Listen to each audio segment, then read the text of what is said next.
ఇక తెలంగాణ రాజకీయాల్లో మరోసారి ఉద్రిక్తత ఏర్పడింది. రిటైర్డ్ ఉద్యోగుల సమస్యలపై సభలో తీవ్ర ఆందోళన వ్యక్తం చేసిన బీఆర్ఎస్ సభ్యులు చివరకు వాకౌట్ చేశారు. రిటైర్డ్ ఉద్యోగులకు సంబంధించిన పెన్షన్ బెనిఫిట్స్ ఆలస్యం, ఇక పీఆర్సీ డిఏ చెల్లింపుల్లో జాప్యం, అలాగే సిపిఎస్ అంశాల్లో ప్రభుత్వం సరైన స్పందన ఇవ్వడం లేదని ఆరోపిస్తూ సభ్యులు తీవ్రంగా స్పందించారు.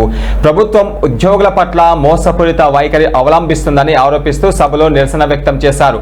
ఈ అంశాలపై ప్రభుత్వం స్పష్టమైన హామీ ఇవ్వకపోవడంతో అసంతృప్తికి గురైన బీఆర్ఎస్ సభ్యులు నిరసనగా సభ నుంచి వాకౌట్ చేశారు. ఇక రిటైర్డ్ ఉద్యోగుల హక్కుల కోసం పోరాటం కొనసాగిస్తామని వారు మరోసారి స్పష్టం చేశారు. ఈ గవర్నమెంట్ వచ్చి 2.5 ఏళ్ల తర్వాత కూడా ఇంకా అధ్యక్ష గౌరవనీయులు భట్టి గారు మేము అడిగిన ఏ ప్రశ్నకు కూడా సూటిగా సమాధానం చెప్పలేదు అధ్యక్ష. ఇప్పుడు మానవీయ కోణము అనేటువంటిది భట్టి గారి మాటల్లో కనబడుతుంది తప్ప చేతల్లో ఎక్కడ కనబట్టలేదు అధ్యక్ష.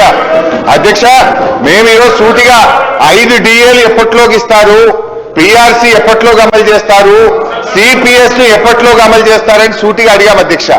వారు ఎంతసేపు గత ప్రభుత్వం మీ గవర్నమెంట్ వచ్చి 2.5 ఏళ్ల తర్వాత కూడా ఇంకా గత ప్రభుత్వం మీదనే పడివేడిస్తారు అధ్యక్ష. అధ్యక్ష మా ప్రభుత్వ హయాంలో 88,000 మంది ఉద్యోగులు రిటైర్ అయ్యారు. ఇయర్లీ కూడా లెక్క చెప్పమంటే బీఆర్ఎస్ 9 ఏళ్ల కాలంలో 88,000 మంది ఉద్యోగులు రిటైర్ అయితే వారందరికీ పెన్షన్ బెనిఫిట్లు మేము ఇచ్చాము. మీరు ఎప్పట్లోకి ఇస్తారో చెప్పండి. సో ఈ ప్రభుత్వం పెన్షన్ బెనిఫిట్లు రిటైర్డ్ ఉద్యోగులకు ఇవ్వడం పట్ల, పీఆర్సీ డిఏ విషయంలో, సిపిఎస్ విషయంలో ఉద్యోగుల పట్ల మోసపూరిత వైఖరికి నిరసనగా బీఆర్ఎస్ పార్టీ తరఫున తీవ్రమైన నిరసన తెలియజేస్తూ వాకౌట్ చేస్తున్నాం అధ్యక్ష. అధ్యక్ష గౌరవనీయులు భట్టి గారు మేము అడిగిన ఏ ప్రశ్నకు కూడా సూటిగా సమాధానం చెప్పలేదు అధ్యక్ష. ఇప్పుడు మానవీయ కోణము అనేటువంటిది భట్టి గారి మాటల్లో కనబడుతుంది తప్ప చేతల్లో ఎక్కడ కనబట్టలేదు అధ్యక్ష. అధ్యక్ష మేము ఈరోజు సూటిగా 5 డిఏలు ఎప్పట్లోకి ఇస్తారు, పీఆర్సీ ఎప్పట్లోకి అమలు చేస్తారు, సిపిఎస్ ఎప్పట్లోకి అమలు చేస్తారని సూటిగా అడిగాం అధ్యక్ష.